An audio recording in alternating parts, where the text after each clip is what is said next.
Bonjour et bienvenue dans le podcast de Passion Chantilly. Nous poursuivons la présentation des membres de la liste avec Françoise Coquuel, chef d'entreprise à Chantilly. Comme bon nombre de membres de Passion Chantilly, Françoise est déjà très impliquée auprès des autres. Elle prône l'entraide, la joie et l'optimisme. C'est dans sa maison juste à côté de son imprimerie que nous nous sommes entretenus, un échange de passion, d'émotion et de sincérité, où Françoise Coquuel nous dévoile pourquoi elle a décidé de s'engager pour vous, les Cantiliens, et auprès d'Isabelle Vauchetoviez.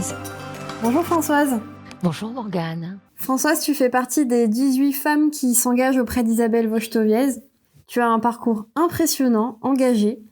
On reviendra d'ailleurs dessus dans ce podcast, mais avant tout, j'aimerais que tu te présentes rapidement auprès des Cantiliennes et Cantiliens. Je suis Françoise Coquuel, j'ai 58 ans. Bien qu'étant née à Paris, j'ai toujours vécu à Chantilly. J'ai 4 enfants, j'habite dans le Bois-Saint-Denis. Et en fait, Morgane, notre famille est au Bois-Saint-Denis depuis 1902. J'aimerais d'ailleurs que tu me racontes un peu ton histoire avec Chantilly et pourquoi cette date de 1902. Alors d'abord, Chantilly, c'est mon sang, c'est mon âme. Et ayant toujours habité à Chantilly, bien que je sois partie pour mes études, euh, cette ville, c'est la mienne. C'est pas le château de Chantilly, c'est mon château. C'est pas la forêt de Chantilly, c'est ma forêt. Tout ça fait partie de moi. Et en fait, c'est mon arrière-grand-père, celui qui a créé l'entreprise que je dirige aujourd'hui. En fait, il était bijoutier à Creil, hein, à la place de la piscine actuelle, juste à côté du pont. Et quand il a vendu sa bijouterie, il a fait construire sa maison là où nous sommes aujourd'hui.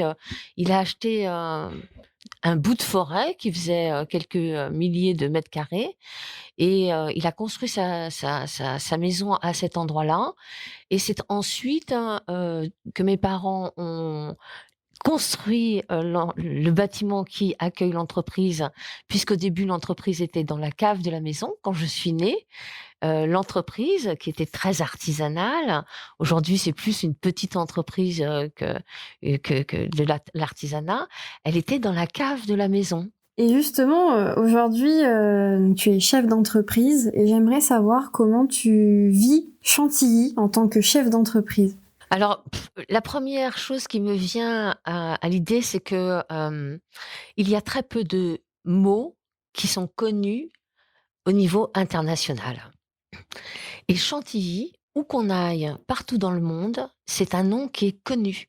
Il est connu ou par les courses, le prix de Diane notamment, qui est très réputé, la crème Chantilly, qui ne connaît pas Chantilly Cream, ou même la dentelle, hein. Aux États-Unis, j'ai rencontré beaucoup de gens qui connaissaient la dentelle de Chantilly.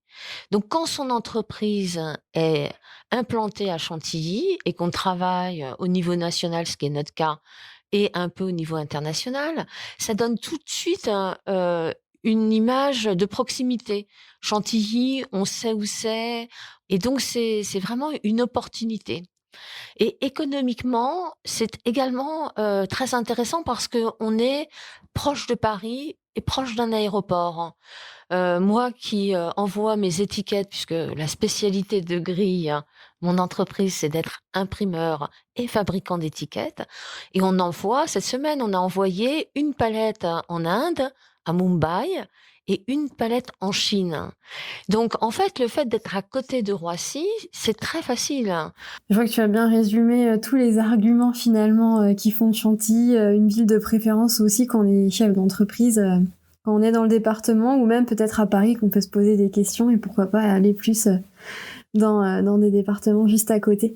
François, j'aimerais savoir à Chantilly, au-delà de ton entreprise qui est très importante pour toi, qu'est-ce qui te fait vibrer ? Moi, ce que j'aime à Chantilly, c'est que c'est une ville qui est calme, Enfin, tu as la forêt, c'est pas une ville surpeuplée et en même temps où il se passe toujours quelque chose. Alors notamment, toute la période qui va du printemps, à l'automne, c'est absolument extraordinaire.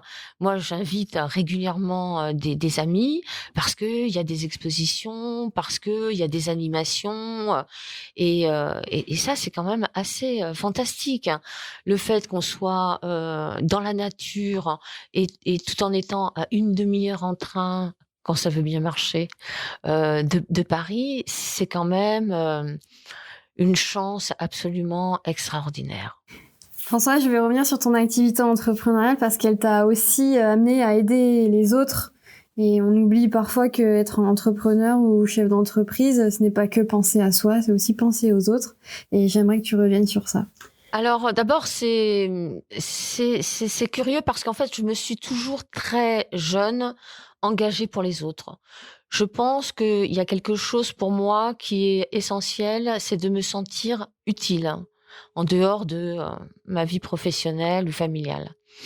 Et donc, je me suis rapidement mis au service des autres, déjà quand j'étais, au lycée. Et puis, quand j'ai repris cette entreprise, j'ai cherché en fait à être aidée, accompagnée, parce qu'il n'y a pas d'école pour être dirigeant. Et j'ai rencontré le Centre des jeunes dirigeants d'entreprise, le CJD, qui est un mouvement patronal national. Et j'ai adoré, les gens qui y étaient, qui m'ont permis de progresser. C'est un c'est véritablement une école d'entrepreneurs parce qu'on a l'obligation de s'y former tous les ans. Et très rapidement, en fait, on m'a donné des responsabilités dans ce mouvement.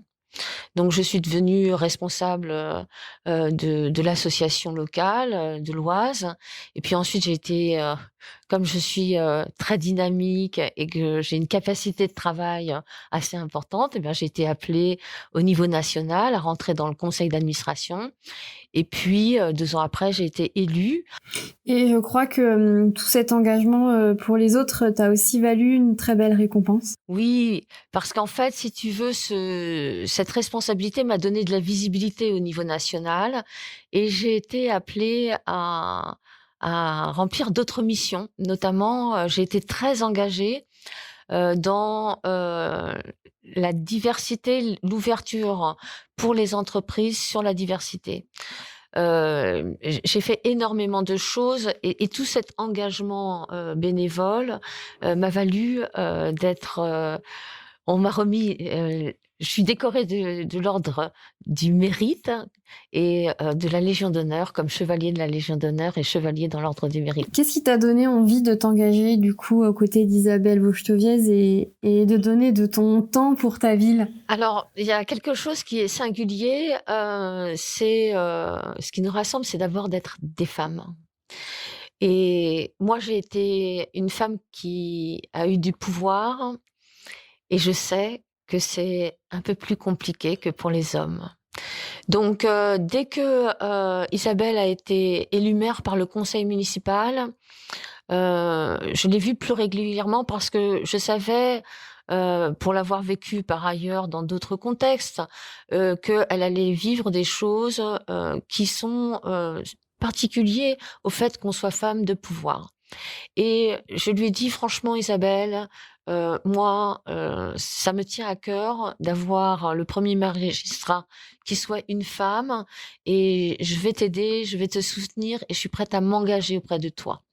Pour moi, c'est une richesse que d'avoir une femme à la tête, de notre ville. En fait, je suis pas pour les femmes à 100%, mais j'aime cette idée d'alternance. Une fois un homme, une fois une femme, parce que nos visions sont différentes. La façon dont on appréhende les sujets sont différentes et comme j'ai toujours été très engagée pour la diversité, j'aime le fait, de cette diversité qui est source de richesse. On arrive désormais à la fin du podcast, Françoise. Pour terminer, comme tout le monde, j'aimerais beaucoup que tu nous partages ton adjectif, en tous les cas celui qui définit le mieux Chantilly d'après toi, et pourquoi tu as choisi celui que tu vas nous présenter. Il y a une histoire qui m'a toujours amusée quand j'étais petite.